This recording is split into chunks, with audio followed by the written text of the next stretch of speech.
Good day, boys and girls in YouTube land. This is Dave from Freaky Styly 4000, and yeah, today I thought I'd try something a bit different. Not going to be playing the bass for this video, just sitting in front of the camera, having a bit of a ramble, as a lot of YouTubers do about freaking Star Wars. So why not? Recently, I've sort of been re-enthused to rediscover the saga yet again, watch some documentaries, play some video games, that sort of thing, and yeah, just wanted to give my 2 cents, I suppose, regarding, you know, the franchise as it is, where it could have gone, where George Lucas may have gone wrong, where he went right, as well as just some personal memories and recollections as a guy born in 1980, having grown up with an older brother who's, I think James is 6 or 8 years older than me, so therefore, you know, I was sort of brought up with Star Wars. I think I knew Star Wars before I could walk. So this will be a little bit of an interesting trip down memory lane. First and foremost, I'm aware, I think my camera is focusing and unfocusing on me right now. I'll take it in the shop and get it looked at, because I would like to have a decent camera to yeah, work with in doing these videos. So please forgive if I'm coming in and out of focus. We'll get through this. Bear with us. So what can I tell you? Recently I've been having a look. I mean, I've always enjoyed Red Letter Media's reviews of the prequels, episodes 1, 2 and 3. Saw that Mr. Plinkett did a interview with the director of this particular documentary here, The People versus George Lucas, and really enjoyed the review. And then I had a look at the preview to the actual documentary here, and then I was yeah, pretty much sold. Went down to JB Hi-Fi and picked this up for $19.95 in the special interest section. So if you're a Star Wars fan and, you know, you're looking for something to entertain yourself with, by all means pick this up. It's a really good documentary, I must say. It was very even-handed. It was very honest. Look, it had really good interviews with fans and fanboys and you know, various filmmakers. Nothing with George Lucas himself, of course, or anyone from ILM, as far as I know. But that's not what it was about. It was more so the people versus George Lucas, not the people versus George Lucas. You know, it wasn't George Lucas in a defendant role. It was more those of us Star Wars fans who are on the offensive, who feel that he raped our childhood and blah blah blah. By the way, I'm not in that camp. I'm not in your corner. Those of you who are all, oh, Michael Bay raped my childhood and George Lucas fingered my adolescence, fuck you, man. Take a pill and try and you know, realize that, you know, he made some good films that, you know, interested you once, and or it would still interest you. By all means, you don't hate A New Hope. You don't hate Empire Strikes Back. You're still a fan of the man's work. What you don't like is how he's gone back and, as a revisionist, he's touched it up with CGI, and then he's provided us with 3 unfortunate prequels. You know, I mean, I'm in that corner. You know, there you go. So you know, there's no right and wrong in this, but really, if you're going to go to the extent to point out that a filmmaker somehow molested you, come on, man. It's a bit harsh to the man personally, and it's sort of embarrassing as a fellow Star Wars fan for me to be associated with you. So, you know, same for the Transformers franchise. If you're one of these anti-Michael Bay people that got all uppity-ah that he fucking raped your childhood, really? No. You need to grow up, I'm sorry. There's better ways to express your disappointment, okay? So, fuck you, let's move on. So anyway, I do highly recommend this documentary to those of you that are Star Wars aficionados. Please pick it up. It's a really good documentary. Just going to quickly touch upon another one I've got. It's another Star Wars related documentary that I highly recommend. Is Heart of an Empire. I bought this a couple of years ago as a Christmas present for my nephew, which didn't go down too well. He watched the first 5 minutes, had a giggle, and then thought, no, this is fucking boring. My fault. He was 9 years of age, and it's a pretty serious doco. It does feature a lot of input by ILM, including, I forgot his name, Jeremy someone or other, not Jeremy Irons. No, Jeremy, who played Boba Fett. He was involved with this, so it was nice to have some people who were involved in the Star Wars franchise giving a little bit of feedback to what is a very respected and powerful fan base. The Fighting 501st, I've met members in Kuala Lumpur as well as here in Brisbane, Australia, and it is a very, very good cause. It is a very good charity which I would love to be involved with. So in time to come, maybe I'll invest in a couple of $1,000s worth of Stormtrooper armor, and yeah, who knows what the future might bring. But it is not an easy watch, this one. There are some parts where they go to hospitals, and keep in mind it's a documentary. It's very, very real, where they've you know, they've shown the 501st doing what they do best, and that's going to children's hospitals and meeting with very, very sick, and in most cases terminally ill children. But even as a 30-year-old bloke, it just brings a tear to my eye. It really does. It's very hard-hitting to watch, you know, unfortunately, the condition of these poor kids, but also a lot of the joy that these, you know, these Star Wars fans have been able to bring, you know, their love of Star Wars to these little kids who, you know, are also just as equally big Star Wars fans. And I'll probably branch off. I mean, these are kids who have been brought up on episodes 1, 2, and 3, and yet the older generations, such as us, were brought up on episodes 4, 5, and 6. And each of us would, well, we would probably call the first 3 crap, whereas the kids have, you know, embraced it all 6 of the films equally as good films.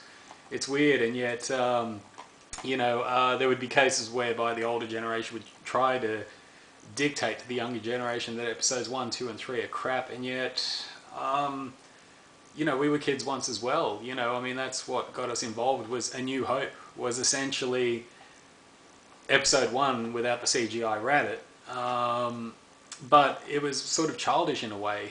I don't know, let's talk about that for a minute. By the way, I've only got a 15-minute upload time on YouTube, so I might have to cut this short. I've got my alarm set when it comes to the 14th minute, so I'll say my bye-byes and we'll do another video after this one if this one goes on a bit long. Anyhow, so A New Hope, I mean, by and by, it is one of the greatest films of all time ever made, even though it was heavily plagiarized on Kurosawa and various other, even Lord of the Rings. You know, you've got the young, wet behind the ears farm boy being taken on a journey, on a spiritual journey and an adventure with a wizened old wizard, a Jedi Master, Obi-Wan Kenobi. You know, like, it has the archetypes of classic storytelling, which George Lucas knew to make his own. You know, he applied his own characters into these archetypes. You know, nothing wrong with that. A lot of people bloody do. What do you think Avatar was? It was just fucking my first thought, and many others, of course. I'm not saying anything original here. It was bloody Dances with Wolves with Blue Cats. You know, Dances with Blue Cats, I suppose.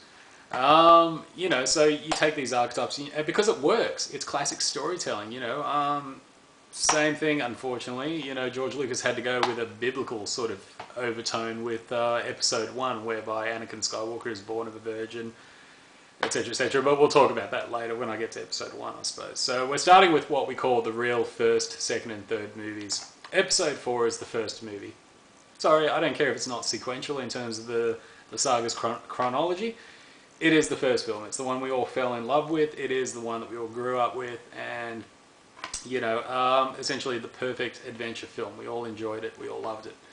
For me, like I said, I was sort of brought up on Star Wars from a very, very early age, from birth pretty much. So it's very vivid to me to watch this film, just that so much of my being a toddler was influenced by Star Wars. A lot of my dreams that I can even remember were very vivid. I remember I was born and brought home to a pub in Dudley, Australia. My parents managed a pub and we lived in the pub at the time, and I remember a dream where, and I'm not lying here, I'm not making shit up, where I met with Luke Skywalker and he showed me how the lightsaber worked in the bedroom of the pub. I knew it was the pub, and I always have. It's weird. And by then, I suppose we moved on to live down the road in Dudley, somewhere else there, but it's just bizarre, you know. And I remember the lightsaber, when the blade came out, it was glowing blue.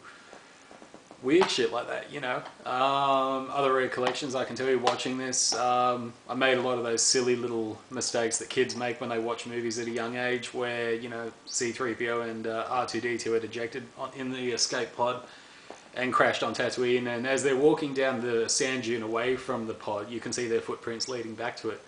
I never put two and two together that that was the escape pod that had crashed. I always thought they just left a cubby house or something. Fuck it, I don't know. I mean, I was also a kid that thought Bon Jovi's Living on a Prayer was living on a pram, like a baby carriage. I don't fucking know. You're a kid. You make this shit up. You know, it's like when you sing along to a song lyric and you pretend you're really into it and you like the song. You got no idea what the lyrics are, and you make it up as you go along. You know, it's one of those sort of things. You still do it as an adult, for fuck's sake. New Order's Crystal. You know, I remember I was in the car and I was singing along with it, and then I started like ad-libbing the lyrics, and they're like, Dave, you don't know how the song goes. I'm like, yeah, I know. You know, what else?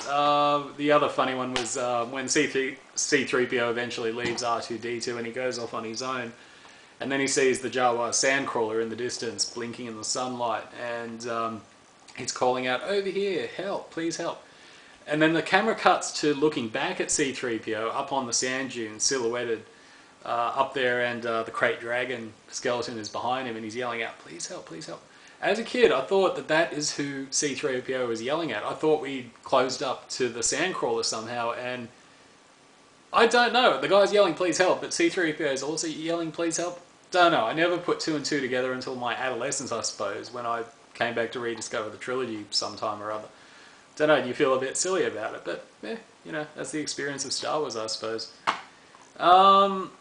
So yeah, nothing wrong with this movie. George, why did you... I mean, I understand why you needed to touch these films up in 1997. You needed to show how the CGI technology had come. You needed to show ILM's product. And on a marketing and business side of things, you needed to hook in a new generation of kids to come back and see these movies.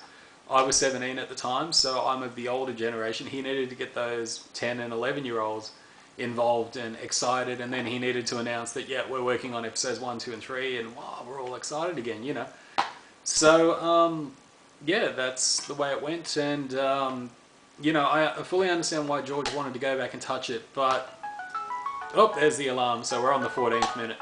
I'm going to break this down into probably 2, we're probably even looking at 3 videos here with the way I have a penchant for rambling on and on and on. So I'm just going to end this one short here now. We'll end on A New Hope, and we'll move on to Empire Strikes Back in the new video.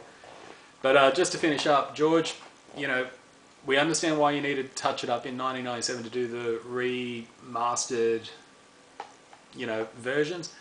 But we'd really like for you to bring out the original untouched versions where Han shot first. I mean, it's not a big ask. We are the original fan base, and there's a market for it, George. You will make money out of this. Please look into it. Please work with your distributors and release the Star Wars episodes 4, 5 and 6 in their untouched original cuts, please. Alright, moving on to video number 2 now. Catch up.